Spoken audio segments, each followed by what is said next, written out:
Personal story segment tonight. Seems hard to believe that President Trump has been in office for only 25 days, yet the country's in an uproar.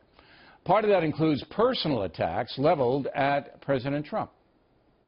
We have a president who is delusional in many respects, a pathological liar. How did we get a pathological liar in the White House? Where are his lies coming from? Why do so many people believe him? And what can we possibly do about it? I just want to thank President Agent Orange for perpetuating all of the evil that you've been perpetuating throughout the United States. I want to thank President Agent Orange for your successful attempt at the Muslim ban.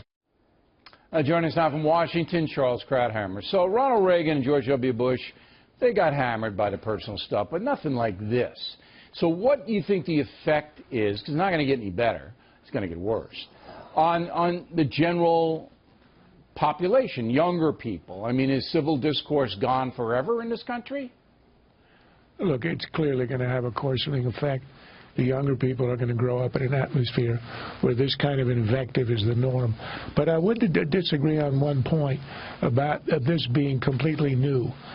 George W. Bush received as much abuse as any president I've ever seen. In fact, I'm the one who coined the phrase the Bush derangement syndrome because of the fact that so many people on the left were attacking him in ways that were deranged. I mean, they were over the top. And there was a personal animus. He was called a Nazi and all that. So we forget. But the difference is this. That tended to set in after the Iraq War. So it was a reaction to something that Bush had done.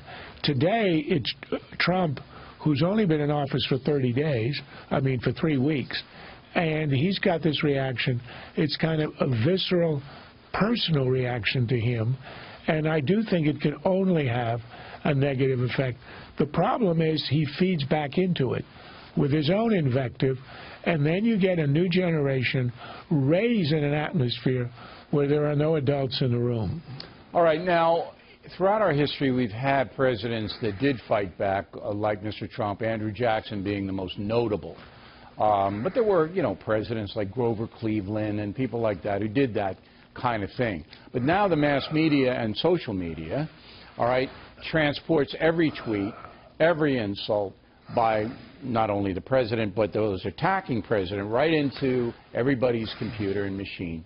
And so that I think this is going to poison reasonable discourse going forward. And there's no coming back from it. Pretty black view, but I think that's what's in play. I'm not so sure. I think people do come back. The Reagan years were pretty bad. The problem is that he was so amiable. It was Clifford. Right. Clifford was the Democratic wise man who coined the inimitable phrase that Reagan was an amiable dunce. You couldn't hate Reagan. You could think he was wild, he was a fascist or whatever, he's going to get us into World War. But it was hard to hate him. But after a lot of invective against him, you had the Bush senior years. They were fairly quiet. The Clinton years were pretty rough. The guy was impeached after all. And, it went a long way. So I think we've had some pretty rough politics. But the media didn't serve up the attacks on Clinton. They came from primarily political sources. The media were as hard on them as any Democrat. The media, but it wasn't a personal thing. You remember the mantra, and that was promoted by the media as well, the big city media anyway, that it's only about sex. All right, that's all. You guys are making a big deal out of it. Got to ignore it. This came from the liberal media. They pushed it, and now what you have is every single day, Trump is this, Trump is that. And high school kids in particular, I think, college kids, they don't pay attention, but high school kids, they hear this stuff. And you saw it last week here in New York City. I don't know whether you saw Waters' report when these kids went out of class to protest. And then we caught up with them, and they didn't know what they were protesting against. They were just yelling ridiculous slogans. They had no idea what they were saying. But that worries me less than anything else. High school students who have no idea what's going on. It's like the Occupy Wall Street people. You'd interview them. They had no idea why they were there. It was fashionable.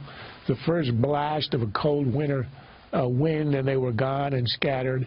I'm not sure that matters. Also, young people, they do grow up.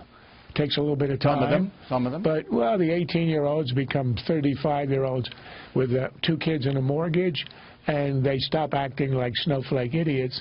So I'm not so sure that's a permanent phenomenon. And I do think, I'm not going to let you off the hook here, Trump contributes to this by giving back in his own way. You know, lying, crooked. Well, that's what got him there, though, crooked. Charles. It might have gotten him there, but that makes it worse. The White House. But that makes it worse. Then he got a positive incentive to go ahead and do this. He will be imitated by others after he comes and goes. That's what I think is going to hurt. But it's hard. All right, look, I'm not justifying any ad hominem, that's to the man, attacks on anybody. All right, we don't do that here. It's all fact-based here. But I don't know, in this vicious climate, all right, I think Trump's got to fight back. Now, whether he does it in another way, maybe they should have a big meeting there and say, look, we might be able to do this more effectively. Last word. Yeah, they got to take away the Twitter machine. I know. That's the Trump id speaking. And he's strong enough, he's got enough subordinates who can carry the fight. He needs to be above the fray.